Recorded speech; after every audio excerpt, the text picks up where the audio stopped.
नमस्ते नेपाल। यहाँहरू सबैलाई स्वागत छ। मैले आज कुरा उठाउन लागेको मध्य प्रदेश जुन चाहिँ यो चुनावको सरगर्मीमा तातेको छ अहिले। मध्य प्रदेश आफैमा एउटा 32वटा सिट चाहिँ प्रतिनिधि सभाको उम्मेदवारको चाहिँ सिट होल्ड गरेर बसेको एउटा चाहिँ प्रदेश हो। त्यो मध्य प्रदेशमा चाहिँ बारा, सप्तरी, रौतहट, सिरा हैन, अब यो चाहिँ धनुषा, यो सबै क्षेत्रहरूमा अहिले चुनावी सरगर्मी एकदम तातेको छ। मधेसले एउटा राम्रो नेता खोजेको छ जसले देशको विकासलाई र मधेसको विकासलाई केन्द्रमा राखेर काम गरोस्।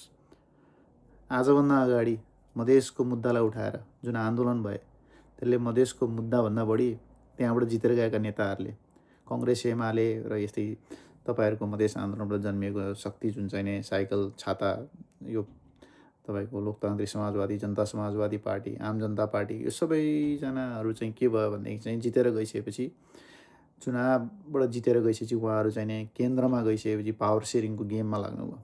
कसरी केन्द्रमा पावर लिन सकिन्छ, कसरी प्रदेशमा चाहिँ नि पावर सेयरिङको गेम खेल्न सकिन्छ, सत्ताको चाहिँ नि जोड घटाउ गरेर कसरी चाहिँ गठबन्धन गरेर चाहिँ नि पावरमा बस्ने, देशको र चाहिँ मधेसको विकासलाई चाहिँ केन्द्रमा राखेर उहाँहरूले कहिले पनि सोच्नु भएन। उहाँहरूलाई यो चाहिएकै छैन। उहाँलाई चाहिएको छ त केवल पावर। त्यही भएर अहिले यो सोच्नुस् कि आजभन्दा यो सब चिज 15-20 वर्ष अगाडिदेखि चाहिँ हामी आन्दोलन गर्दै अनेक किसिमका मान्छेहरूलाई चाहिँ नि हामीले पावरमा पुर्यायौँ हैन, सत्तामा पुर्यायौँ। सबैजना सत्तामा पुग्नु भएको छ तर गर्न कसैले सक्नु भएको छैन। हामीलाई चाहिँ मधेसको विकास गर्नुपर्छ भनेर आज हामीलाई काठमाडौँबाट आएर चाहिँ नि ऋषि धमलाले सिकाउनुपर्छ।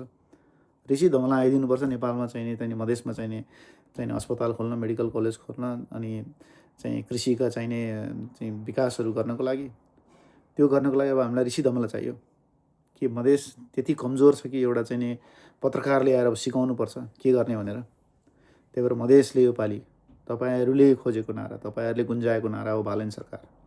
त्यो बालन सरकार बनाउनु छ भने मधेसको जनता जाग्नुपर्छ। जाग्नु जरुरी पनि छ। तपाईहरुले भोटलाई बाँड्ने, यता उदिने, उता दिने होइन। 32वटा सिटमा 32वटै सिट जिताउनु पर्छ। नेपालमा हरेक ठाउँमा रासोपा जिताउनु पर्छ। हरेक ठाउँमा बालनको चाहिँ नि सरकार बन्नको लागि रासोपा जित्नु जरुरी छ। त्यसैले म सबैजना दाजुभाइ, दिदी, बहिनी, आमा बुवा सबैलाई अनुरोध गर्न चाहन्छु। यो पालि जुन मधेसले उठाएको नारा छ, मधेसको मात्र नारा होइन, यो देशको नारा हो। देशको चाहिँ नि विकासको खाका कोर्नु छ भने देशलाई एकचोटि तपाईहरुले अगाडि बढेको, अगाडि देश चाहिँ स्वस्थ भएको हैन, त्यो देख्न चाहनुहुन्छ भने यो पालि सबैको नारा एउटै हुनुपर्छ। घण्टीको नारा हुनुपर्छ, बालन सरकारको नारा हुनुपर्छ। त्यही भएर केही नसोच्नुस्। अब की बार बालन सरकार।